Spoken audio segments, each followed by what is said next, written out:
नमस्कार श्रोते मित्र हो. बोलती पुस्तके सादर करत आहे लेखिका रेखा राव लिखित कादंबरी झेप. प्रकरण 8. दुसऱ्या दिवशी सकाळीच दारावर टकटक झाली. वाटलं पेपरवाला किंवा इस्त्रीचा भैया आला असेल. रात्रभर ललवाणीच्या विचाराने झोप लागली नव्हती. पहाटे पहाटे डोळा लागला होता. डोळे चोळीत तिनं दार उघडलं तर हसत मुखाने सुबेंदू उभा.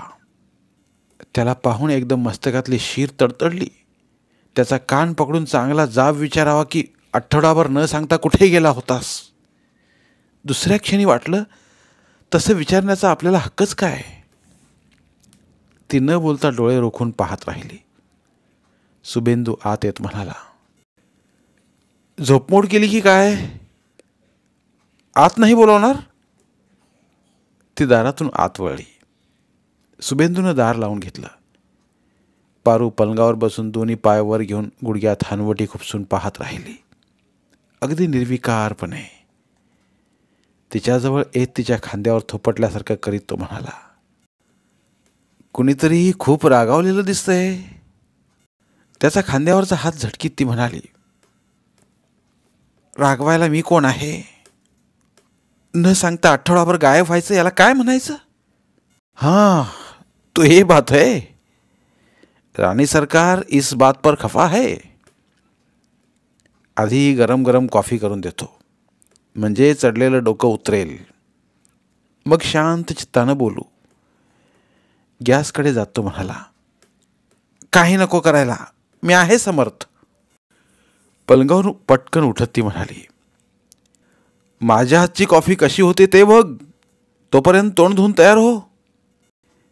गॅस पेटवून त्यानं आधान ठेवलं. सेल्फवरच्या कपबशा काढल्या. डबे उघडून त्यातली बिस्किटं काढली. तोंड धुवून पारू टेबलाजवळ आली. 2 कपात कॉफी ओतून 1 कप पारूच्या हातात देत तो म्हणाला, लीजिए मॅडम, अब बोलिये. तुम्ही सारे पुरुष असेच, आधी चुका करणार मग हरभऱ्याच्या झाडावर चढविणार. हां पारू, म्हणजे तुझ्या आयुष्यात माझ्या आधी इतके पुरुष आलेत की काय? नशिबानं तूच पहिला, पण खूप झालं. सारी उलतापालत करून टाकलीस. मी? ती कशी काय? न समजल्याचा आविर्भाव करीत चेहरा भाबडा करून तो म्हणाला, गेला आठवडाभर कामात तुझ्यामुळे लक्ष लागे ना. सारख्या चुका होत राहिल्या. ललवाणीचं चांगलंच फावलं. त्यानं भरपूर फायरिंग दिलं. काल तर केबिनमध्ये बोलावून धमकी दिली की प्रोबेशन वाढवीन. त्याचा काय नेम, काढून सुद्धा टाकील तो. गैवरून ती म्हणाली. खिशातून रुमाल काढून तिच्या अश्रू टिपीत तो म्हणाला, आय एम रिअली सॉरी. माझ्यामुळं तुला बोलणी खावी लागली. पण काय करू? अचानक कॉम्प्युटरचं काम निघाल्यानं कंपनीनं मला ताबडतोब नाशिकला जायला सांगितलं. तुला कळवायला वेळच नव्हता. खोलीवर येऊन कशीबशी कपड्यांची बॅग घेतली. त्याच टॅक्सीने गाडी पकडली. ते काल रात्रीच परत आलोय. तेथील काम कधी संपेल माहीत नव्हतं. रात्रंदिवस बसून लवकर संपवलं आणि रात्री आलोय. काळजी करू नकोस. इतक्या दिवसांची भरपाई आज करू. लंच बाहेर घेऊ. अमिताभचा शहनशाह पाहू. अमिताभ माझा आवडता नट आहे. त्याचा एकही पिक्चर मी सोडित नाही. बऱ्याच महिन्यात त्याचा पिक्चर आला नाही. संध्याकाळी चौपाटीवर फिरू. भेळपुरी खाऊन फिरत फिरत रात्री घरी येऊ.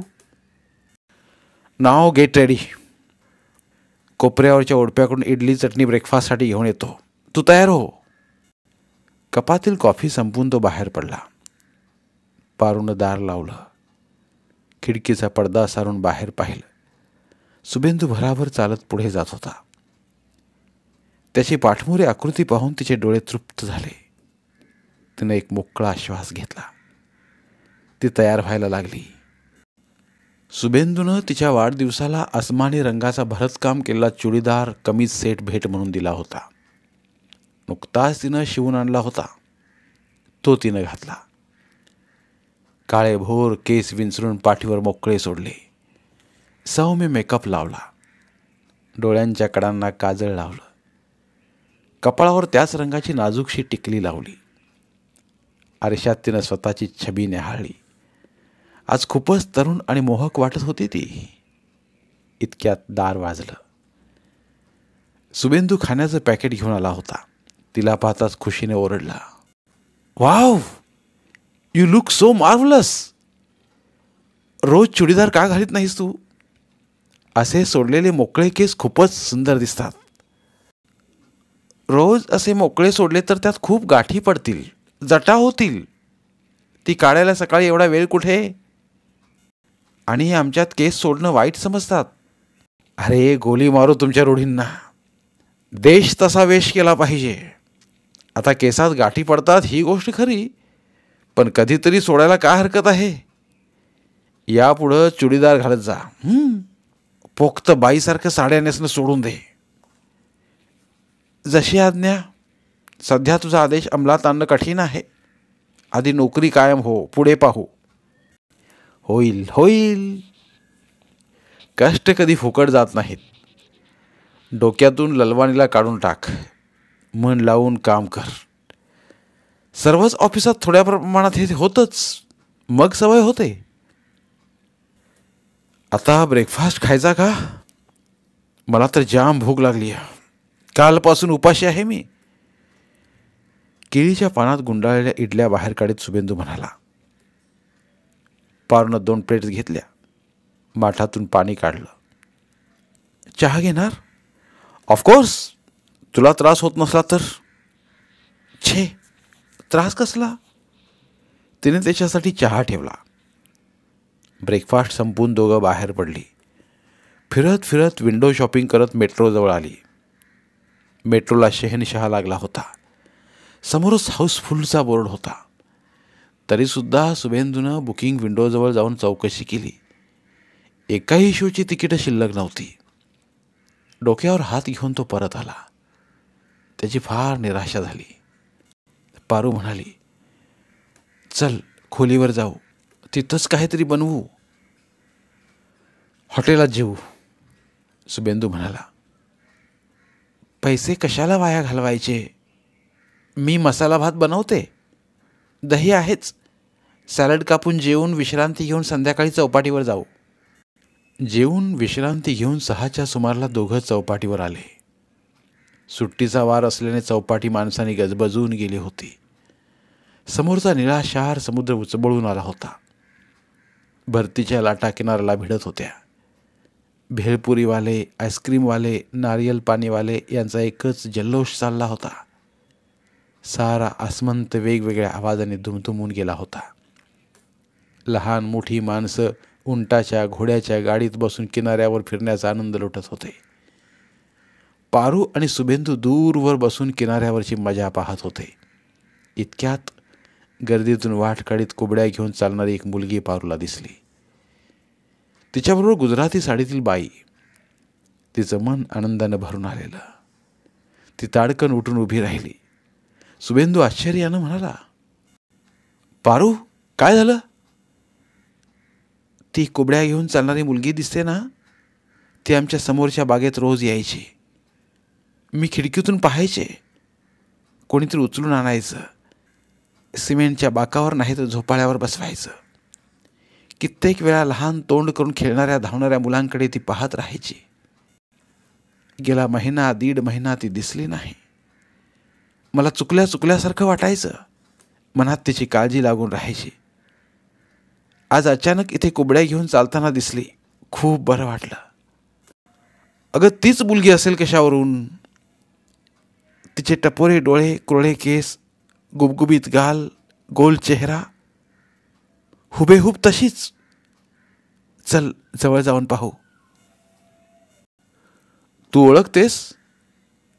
नाही. मग असू दे, चल ना. त्याचा हात ओढीत पारू म्हणाली. नाखुशीनं सुबेंदू तयार झाला. गर्दीतून वाट काढेपर्यंत ती कोबड्या घेऊन चालणारी मुलगी कुठे गायब झाली कळलंच नाही. पारू सुबेंदूनं आजूबाजूला पाहिलं.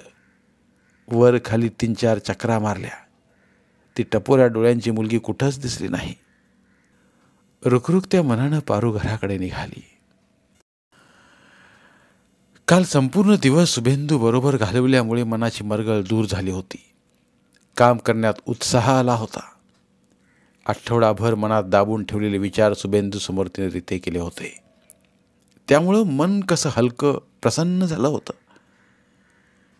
सोमवारी तिनं उत्साहातच ऑफिसात प्रवेश केला. आल्या आल्या टाइम्समधील ती बातमी वाचून दंग झाली. अगदी गहन विचारात डुंबून गेली. ते पाहून दीपा तिच्या जवळ येत म्हणाली, पार्वती, काय झालं? तू ठीक आहेस ना? मी ठीक आहे. टाइम्समधल्या बातमीवर बोट ठेवून ती म्हणाली, ही बातमी वाचलीस? ही लीना माझ्या शाळेतील व कॉलेजमधील मैत्रीण. काय? लीना जोन्स तुझी मैत्रीण? तू तिला ओळखतेस? दीपा जवळजवळ ओरडलीच. ते ऐकून दुसऱ्यांच्या बातम्या काढणारी सजलानी दबा धरून बसल्यासारख्या धावत पुढे आल्या व म्हणाल्या, मिस मेनन, तुम्ही लीनाला ओळखता? ओह, सो ग्रेट. मला आत्ताच आपल्या ॲड डिपार्टमेंटला कळवायला पाहिजे. छे छे, अलीकडे 2-3 वर्षात आमची भेटगाठ नाही आहे. तुम्ही कृपया कोणाला सांगू नका. पार्वती गयावया करून म्हणाली. असं कसं? तिच्याविषयी फर्स्ट हँड माहिती असणाऱ्या तुम्ही पहिल्याच, तेही आपल्या ऑफिसमध्ये. तेव्हा गप्प बसून कसं चालेल? तो इतरांना वर्दी द्यायला निघून गेला. प्लीज मॅडम, तुम्ही तरी सांगा त्याला, दीपा तिच्या कानाशी तोंड नेत म्हणाली. पार्वती, आता मजा बघ. अगं, एका दिवसात तू कीर्तीच्या शिखरावर जाऊन बसशील. एरवी न बोलणारे आपले कर्मचारी तुझ्याभोवती पिंगा घालतील. काहीतरी कारण काढून बोलायला लागतील, इन्क्लुडिंग अवर बॉस ललवानी. तुझा भाव एका दिवसात वाढेल. संधी सोडू नकोस. पारूकडं पाहून तिने डोळा मारला. पारूला दरदरून घाम फुटला. ती म्हणाली, मला नको बाई असली प्रसिद्धी. दीपा स्वतःच्या जागेवर जात म्हणाली, डोंट बी नर्वस. ती हसत पुढे निघून गेली. पारूनं स्वप्नात सुद्धा कल्पना केली नव्हती की ती लीनाची मैत्रीण या एका भांडवलावर इतकी प्रसिद्ध होईल म्हणून. बघता बघता ही बातमी आगीसारखी सर्व ऑफिसभर पसरली. प्रत्येक कर्मचारी पार्वतीपाशी येऊन लीनाविषयी माहिती विचारू लागला.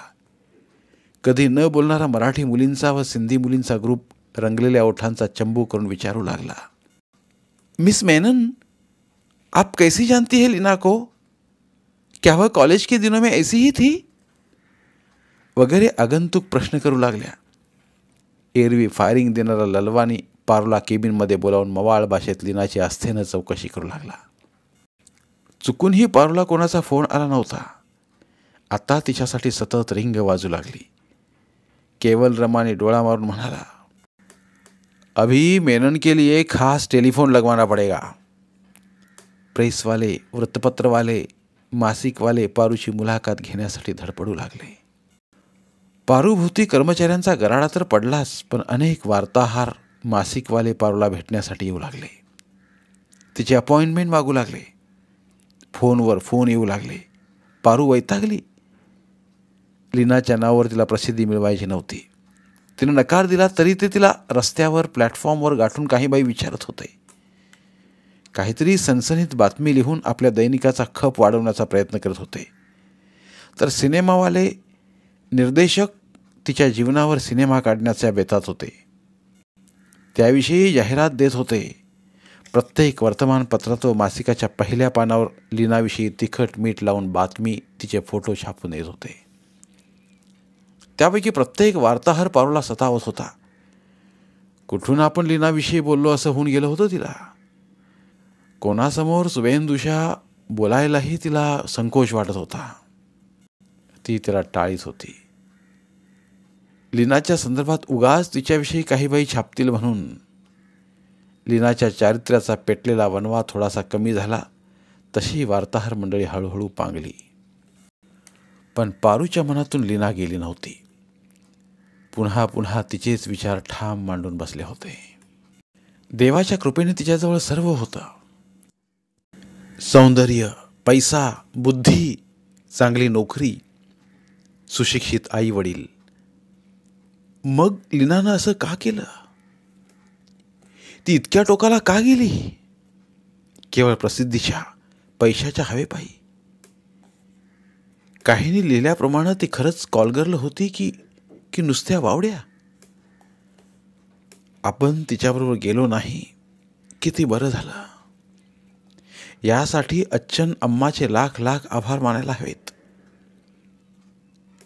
आता लीना कुठे असेल? ती खरंच गायब आहे की वडिलांच्या घरी लपून तर राहिली नसेल? अच्छनला पत्र लिहून विचारावं का की लीना तिथे आली आहे का? वर्तमानपत्रात आलेल्या गोष्टी खऱ्या आहेत का?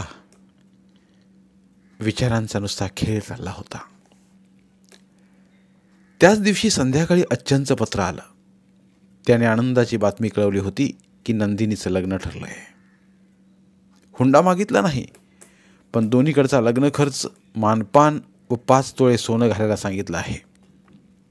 मुलगा चांगला खात्यापित्या घराण्यातला असून शेती करतोय. तुझ्यासाठी केलेले दागिने तिला घातले तर चालतील का? तिने तत्काळ लिहिलं, नंदिनीला दागिने जरूर घाला. त्याचं विचारायचं काय? माझी काळजी करू नका. अच्छनच्या पत्रात तिला खूप बरं वाटलं. त्यांच्या डोक्यावरचा एक बोजा उतरला म्हणून. दुसऱ्या दिवशी ऑफिसात येताच रामचंद्रनं बोलावून हातात पत्र दिलं. पारूची छाती धडधडली, चेहरा खर्रकन उतरला. तसा रामचंद्रन म्हणाला, घाबरू नका मेनन, उघडून बघा, गुड न्यूज आहे. तुम्हाला कन्फर्म केलंय. Hartley congratulations. आता पार्टी हवी. तिने पत्र उघडलं. हर्षानं तिचं मन नाचू लागलं. सजला आणि केवल रमाणी, पांडे वगैरे धावत पुढे आले. कॉंग्रॅच्युलेशन्स, अभिनंदन, कॉंग्रॅट्स. सगळींकडून वर्षाव झाला. तुम्हाला 1.25 वर्षात कायम केलं, मला 2 वर्ष लागली. सजलानी म्हणाली. मलाही 2. केवल रमाणी म्हणाला. अरे मला तर 3. शर्मानं मध्येच तोंड खुपसलं. आता पार्टी हवी, पार्टी पार्टी. एकच गिल्ला झाला.